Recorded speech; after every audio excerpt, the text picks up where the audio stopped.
I am Don Tess, better known as the Dawn of Beer. And I'm Em Soder, better known as Pints and Panels. Welcome to episode 53 of the All About Beer podcast. Every 2 weeks, we talk with leading experts and take a deep dive into one topic in beer. This week on the show, we're going to talk about Kellerbier.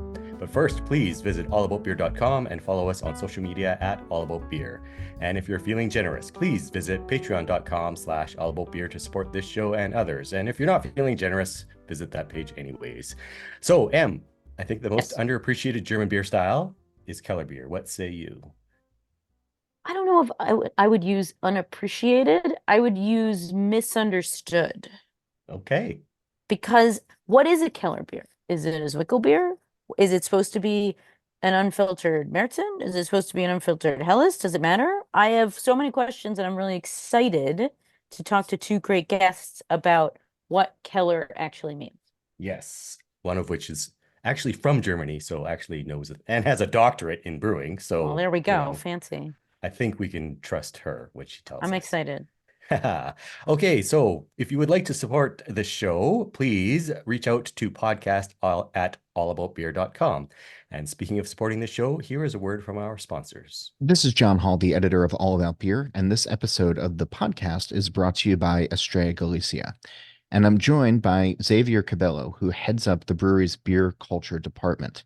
So welcome, and I hope you can tell us a bit more about the beer culture department at Estrella Galicia. Okay, John, let me start saying that we always see ourselves as traditional lager brewers. That's our brewing heritage because in 1906, when the company was founded, the big session beer style was German Pils. I mean, any brewer starting brewing in those years would brew this elegant and refreshing style. We've been brewing lager ever since, and Estrella Galicia is an essential flavor in our land, Galicia. It is almost part of the cities and villages landscapes. But that's not enough. Beer culture can be described in many ways, but beer culture is all about loving beer.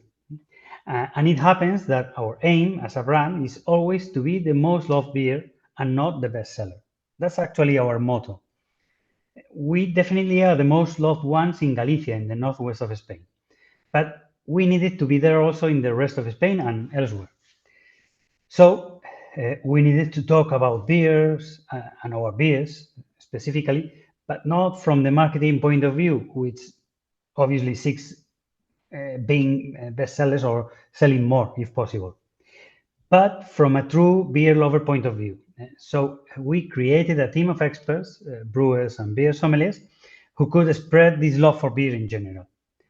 Once you get the consumers know a bit about beer and start loving it, our beers talk for themselves, and they don't need much marketing to reach the people's hearts. That's more or less the idea. Thanks so much. And I'll remind folks that you'll be back with me at the bottom of this show to keep this conversation going. But in the meantime, I'm going to encourage everybody listening to be on the lookout for Estrella Galicia beers where they live. And you can learn more about Estrella Galicia by visiting estrellagalicia.com.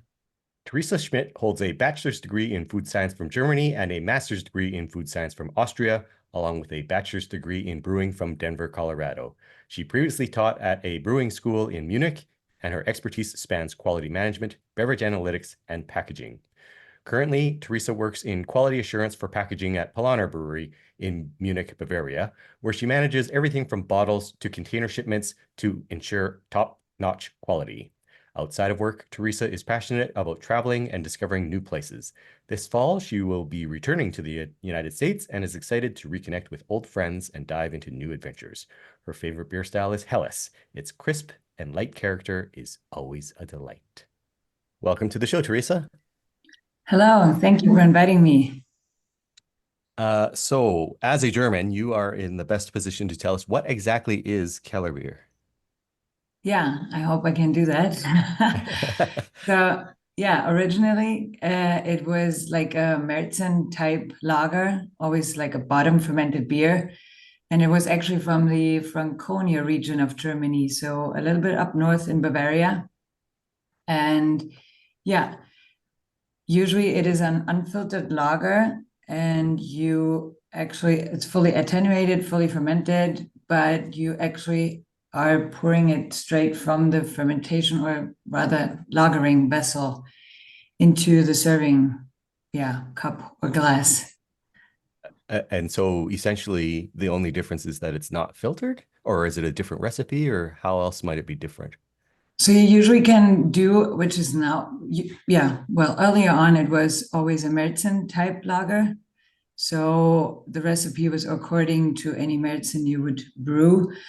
But nowadays I know that there are different styles, and you usually have your base type beer, and then it's just the unfiltered kind of raw version that you pour into your beer, pour into your cup. Yeah. I So see. so it can be, so in America we have the beer judge certification program, or BJCP, and Yeah. their reasoning of a Kellerbier is, in Franconia it's going to be an unfiltered Märzen, which you've talked about, and then in Bavaria, like down in like Munich area, it would be the unfiltered Helles, which is the popular beer.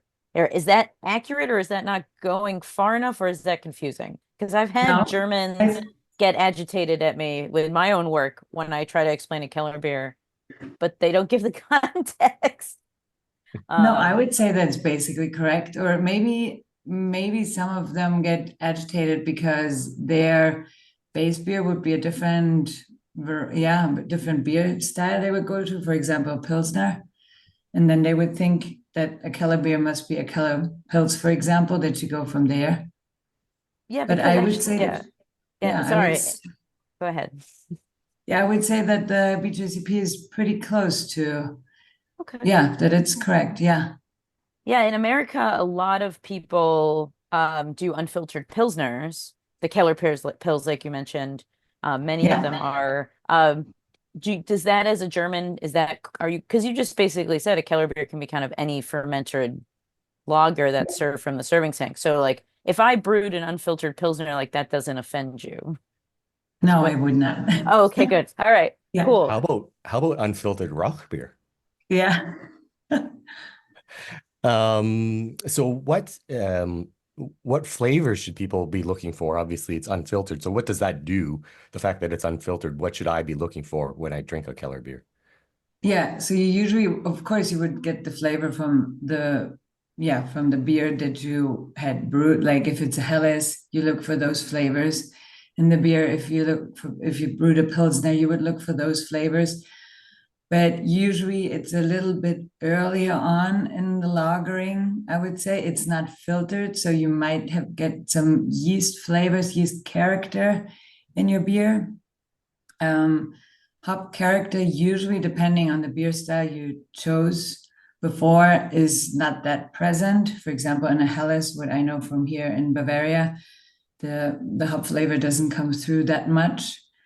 And if you go into other versions, for example, what as a Märzen, you would look for a much more malty version of a Kellerbier. So depending what you start with, that's the flavors you get, and sometimes a little bit of a yeasty character. Is it maybe more intense flavor, like more flavor, or? Yeah, it's more, and more on your palate, more mouthfeel, I would say, that you get from it. It's more, the palate is more, full. I like that.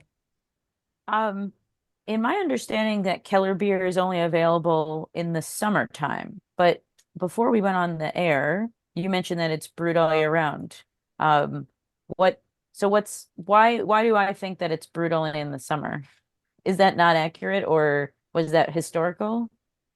No, I think it's served now more, if in the US, I know that from living during my time in Denver, that it's more served as a summer version, a summer beer.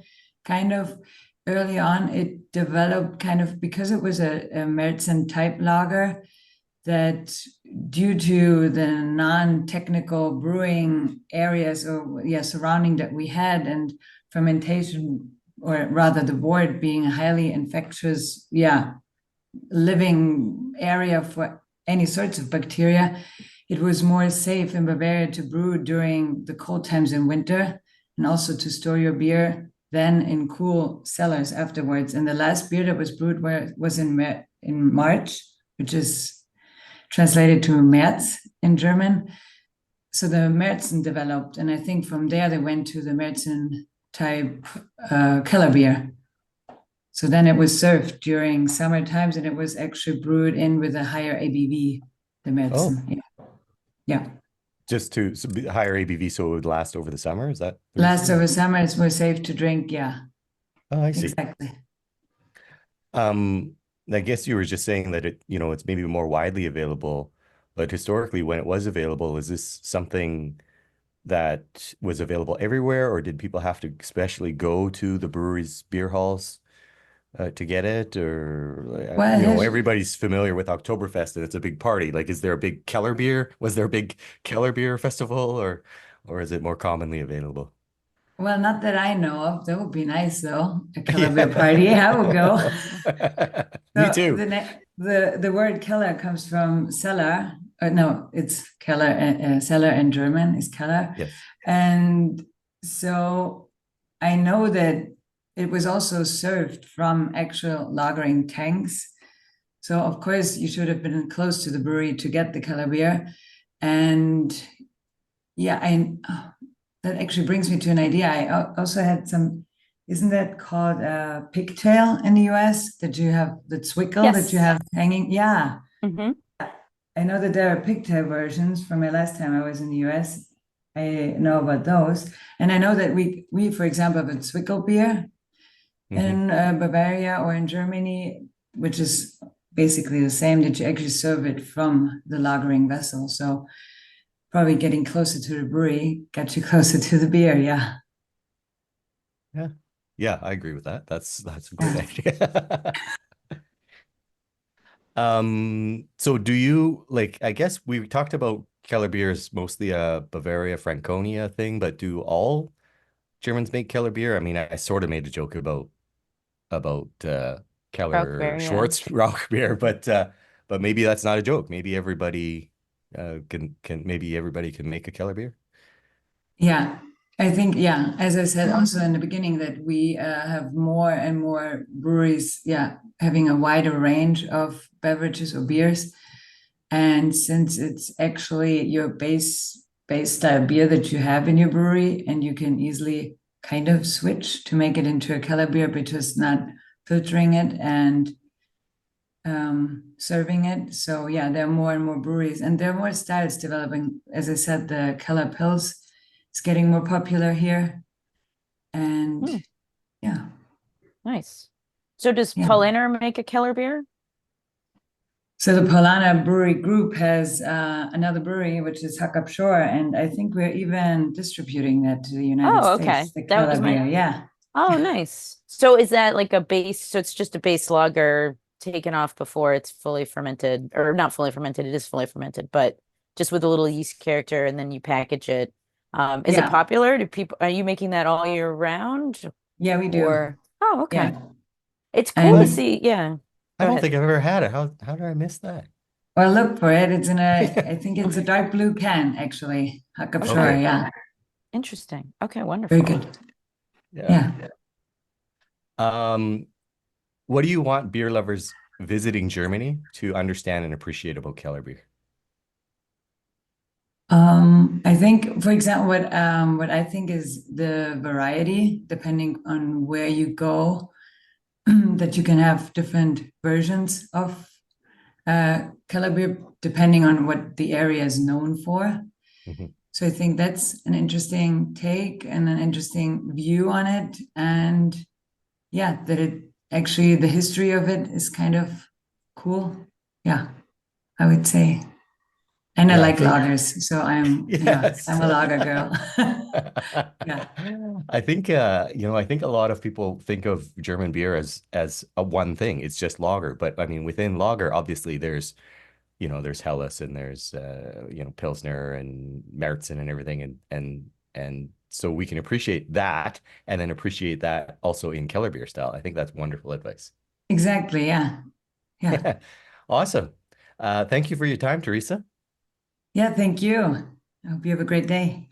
Before we let you go, did you want to share Paulaner or your social media handles so people can understand and keep up to date with what you're doing? Well, of course, through Paulaner, or if they need any information or whatever, I'm on LinkedIn or through Paulana, and it comes to me, the information. Yeah. Awesome. Wonderful. Great. Thank you. Thank you so Thank much. you. Thank Prost. you. Cheers. And we'll be right back with Jack Van Peppergam of Von Trapp to talk about brewing Kellerbier right after these messages. Welcome to Estrella Galicia, where brewing excellence has been a family tradition since 1906. They're all about lager, rooted in German brewing heritage. Maintaining their commitment to tradition, they brew exclusively in their original brewery in La Coruña, Spain. Each beer boasts its own distinctive recipe. No shortcuts, no compromises. They shun high-gravity tricks and avoid additives, even in their alcohol-free beers, and stick firmly to traditional methods.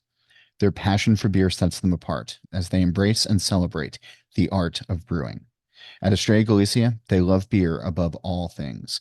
Experience the difference and learn more about it on Instagram at Estrella Galicia USA. And if you enjoy the All About Beer podcast, please thank our sponsor.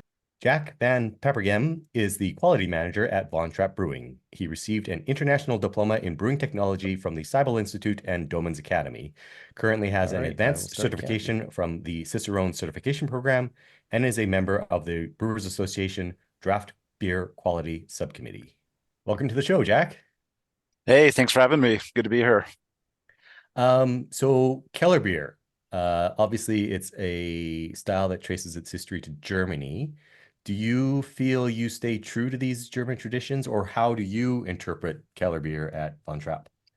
I like having a loose interpretation of Kellerbier. You know, when people ask if we ever make a Kellerbier, I say every day, because we have a cellar full of lagers at all time, and they're all a little different up until they're, processed and packaged. But at any given point, you can come to Von Trapp and get a good Kellerbier. And yeah, I mean, for us, what we're looking for is just like good, clean, pure representation of the beer, whether it's Pilsner, Helles, Vienna, Dunkel, anything that's still, a little unfinished. It's still got some yeast in it, maybe some little hops. I like to think of it as rough around the edges, but in a good way, something that's, fuller, lively, just really, really fun to drink. Okay, cool. Well, we did learn from our discussion with Paulaner that Kellerbier really can be any style. It's just the method of serving / packaging from the cellaring tank. That's what they said to make it Kellerbier. Do you guys, when you serve it, how is that? Do you keg it, or are you canning it, or do you serve from your cellaring tank? Do you have a special way to do that for people up at Stowe? What's that like?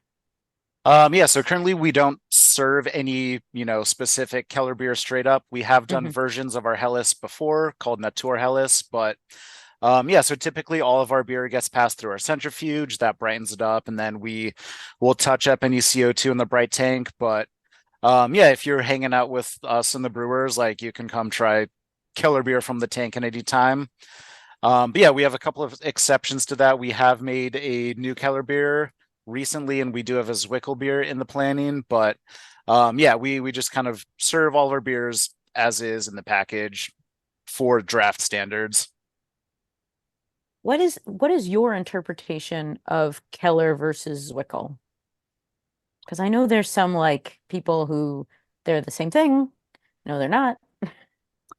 For me, they're the same. It's whether if you want to get into the nitty-gritty of it, we don't really get into that far. I know some are lighter, some are less ABV, some are darker. I think they're both of the same philosophy, and it just depends on what kind of verbiage you like to use.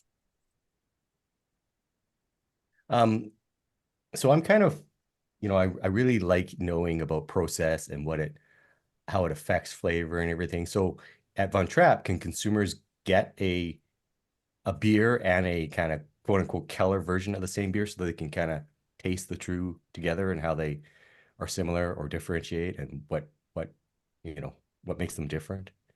Yeah, you got to know somebody, know your way to get back behind the scenes for that experience. But so everybody just drops your name and says, I heard him on a podcast. Yeah, exactly. Okay. Nah. But we have started experimenting with Stickfoss gravity casks. So, sometimes we'll just pull off a Helles and serve that over the bar. And that's just like a really great, fresh interpretation of youngish, unfiltered lager. And you can compare that side by side with centrifuge touched up versions of Helles as we, present to the public. And again, that's kind of in its like infancy. We want to kind of get more into it, but I think, yeah, the side by side is really informative to customers. So on that, like, can you kind of describe what consumers should look for in a Kellerbier? Sure. For me, I think carbonation is a big part of it. So we spun all of our lagers. So we capture CO2 naturally. We can get anywhere from 2 to 2.5 volumes just in the tank directly. That comes at the expense of possible sulfur capture. We're pretty mindful of making sure we get all that hydrogen sulfide out before we close the vessel. And then lagering will clean that up. It's not, a band-aid for capturing too much. You might have to blow it down, but yeah, we're just looking for softer, lower carbonation. Also with Kellerbiers, you will have yeast in suspension, and we pitch on the higher end for yeast, so there will be some that hasn't flocked out. But yeah, I guess one way I like to think of Kellerbier, it's like an ephemeral product. The beer that's Keller today might be bright and dropped out and clear in a couple months, so it's really a matter of timing when you find it really great to drink. I think our Helles is awesome after 30 days of lagering. Any time before that, it might be a little heavier on the yeast, or there might be some hop particulate that hasn't dropped out. And, we have 200 barrel vertical tanks, so there is stratification. Our sample ports towards the very bottom. So on a good day, we could be getting nice clearish beer. Otherwise, we could be getting the stuff that's actively settling. So yeah, it's really been fun to kind of like poke around at different times and see how a tank's looking, feeling, tasting, just depending on where it's at. So it sounds like I should come to the brewery every day for like a week and taste the same beer as it kind of goes through the process. Yeah, you can have my job, and I'll start doing podcasts. Okay, sounds good. Is there a Von Trapp podcast? I feel like you guys should have a podcast. No, we talk enough behind the scenes. You don't want to hear Oh, us okay. in, All right, in fair. public. Actually, speaking of Von Trapp, what's your history with Kellerbier? Because you've been around for a long time in terms of brewing. Do you know when the first time that you all experimented with Kellerbier, or is this a recent thing?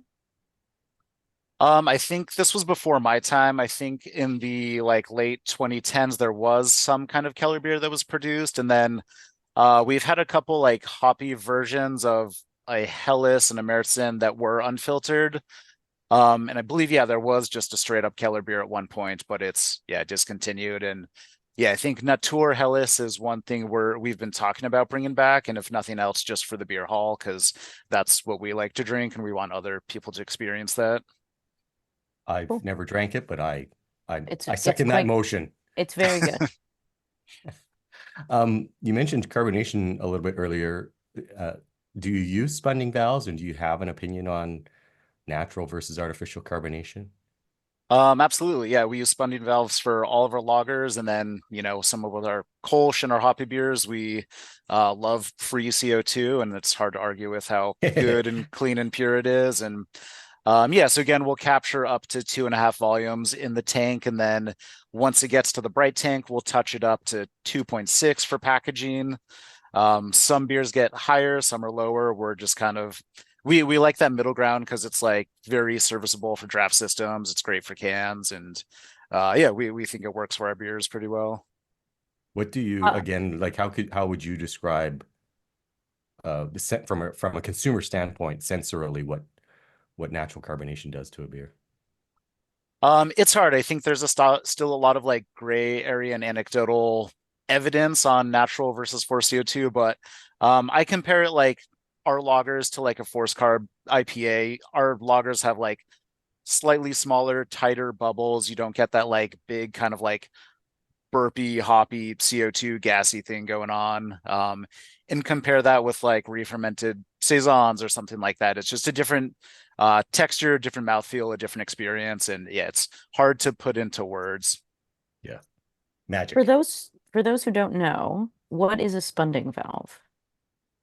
Yeah, totally. So in German, spunding just means to bung something or to close a barrel or a fermentation vessel. And so what that does is that it captures CO2 to a given point. It's a spring-loaded valve. So it's set to release pressure at a desired CO2. For us, it's around 1 bar, 1.1 bar, 14, 15, 16 psi. And that way we can vent off any excess CO2 so it doesn't overpressurize the tank. Because otherwise overpressurizing is, potentially dangerous, but also we don't want to shock the yeast in there. If we're going to harvest it, we don't need that sitting under a ton of pressure. And it really lets us dial in exactly how much CO2 is staying in that beer versus getting vented out. You also, sorry, Jack, I'm a super nerd. You also mentioned that you have vertical tanks, and I know a lot of German brewmasters would think that you need to have horizontal tanks. Why does it make a difference, and why do you think you're okay with your vertical tanks? They've always just kind of worked for us, and I would love to mess around with some horizontal tanks and see what kind of differences we get. For us, a lot of it is having to do with yeast harvesting, and we're pretty active about cropping our yeast off after fermentation, just so, we're not getting 200 barrels of vertical beer sitting on yeast, killing it, leading to autolysis flavors. It's good for harvesting, right after it passes diacetyl test, just to get that good fresh stuff in to repropagate and get the old stuff out. But yeah, some people do it because it drops out better just because of tank geometry. But again, this is very personal from brewery to brewery. We just find that it works for us and the beers we're making. So we're sticking to it for now. I've had your beer. I like it. So no complaints from me. Cool. Appreciate it. And last question, you told us before the show that you guys have a new Kellerbier out. Can you tell us a little about that? We do. It's a super untraditional Kellerbier, and it's been a pretty fun one for us to put together. So yeah, we brewed this with Sloop Brewing out of New York. They're definitely known for their hazy, juicy IPAs. And what's the original hazy IPA? It's a Keller style beer. So we were kind of thinking of ways to fuse their style with ours. And yeah, we went out of very Von Trapp realm, and we brewed this beer, or we fermented this beer with thiolized lager yeast. And so to kind of work with that, we got some New Zealand Superdelic and Nectaron and some American Centennial. These are all words you thought you'd never hear come out of the Von Trapp building, I'm sure. But yeah, we really just wanted a soft, hazy, really fun, drinkable, yeast-driven beer that works with the hops. And we kept it lighter in color with a little bit of, slight amber hue. So 10-ish SRM, 7% ABV. And yeah, it was really fun. The yeast character comes through. It's full bodied without being, too cloying and heavy. You get those nice hop notes without, being too astringent. And yeah, it's just it was a really fun drinking this beer off the tank, as you do in true Keller fashion, just seeing it kind of evolve and drop out. And we did lager this for, proper 30 to 40 days. So some of that dry hop character did fade away, but it really let the thiolized yeast shine in a way that, fresher, younger versions wouldn't have. And yeah, just again, a very different interpretation of what a Keller beer can be. And yeah, it just allowed us to play with new hops, new products with a fun brewery. Awesome. Cool. I have one quick question. Sorry, yeah. Don. Where No, can go ahead. someone find this delicious product? Is this going to be sold in cans outside of your brewery or just in the beer hall? Yes, we just released this on draft and in 16-ounce cans. This is hitting our full footprint of distribution.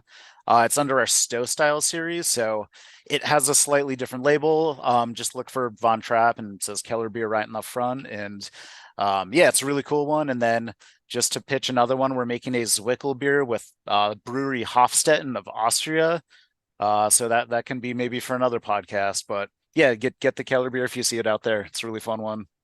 Great. Awesome. If people want to keep up to date with all of your new Keller beers and your Zwickel beers, could you please share with us your social media handles that people should be following? Sure. It's at Von Trapp Brewing, and you can check out our brand new website at vontrappbrewing.com. Awesome. Thank you, Jack. Thank you, Jack. Thank you. Thanks for having me. Cheers. Cheers. So, Em, what did you learn about Keller beer? I like how we learned, but it also is very open-ended. Yes. It's Keller is whatever you want it to be. Keller is a beer from the Keller. Yeah, it's a beer from the Keller. should be served from the Keller. If not, that's okay too. It's no big deal. Yeah. It's just a tasty, delicious beer, and I just want one right now. Me too. I think, I mean, in my experience, more flavorful, Sure. little gentler carbonation. I love that. You know, you That can drink mouthfeel lots is of it. really Oh, nice. yeah. Yeah. I love it. Please, everybody, visit allaboutbeer.com and follow us on social media at allaboutbeer. And if you're feeling generous, please visit patreon.com/allaboutbeer to support this show and others. If you have questions for the experts, please email us podcast@allaboutbeer.com. That's also the email for feedback, suggestions, or to inquire about supporting this show through advertising. Em, how can people reach out to you? I am at Pints and Panels across all social media, and my website is www.pintsandpanels.com. What about you, Don? I am at the Dawn of Beer on X, Threads, and Instagram, and people can drop me an email at don@thedawnofbeer.com. If you enjoy the show, please share it with your friends, post about us on social media, and like and subscribe to the show. Please help us spread the word of good beer.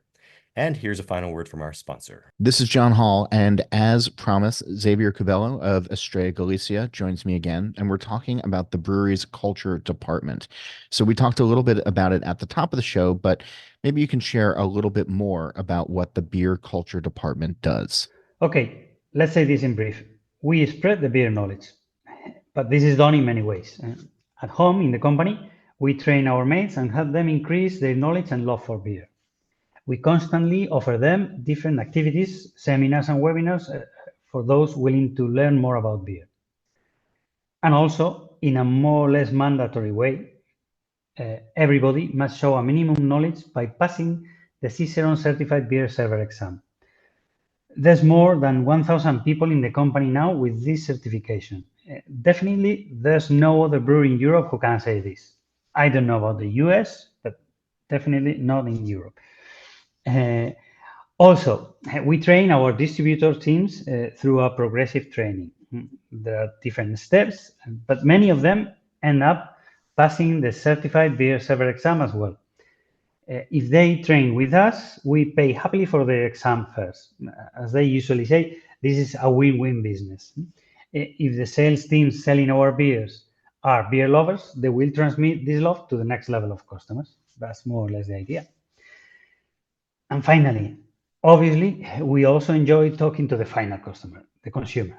This is done either through the social media or by means of direct activities like tastings, beer per dinners, games, and of course, our mega, the Museum of Estrella Galicia, which is the only beer museum in Europe placed inside a working brewery. And obviously, the headquarters of all of our beer culture. Thank you for that insight. Thank you for being here. And thank you to Estrella Galicia for sponsoring this episode of the podcast. You can learn more about Estrella Galicia by visiting estrellagalicia.com. This show is produced by All About Beer. Visit allaboutbeer.com for articles, notes on this show and others, and to connect via the newsletter and social media. Cheers. Cheers. I have no closing line. I have no closing line either. Darn it.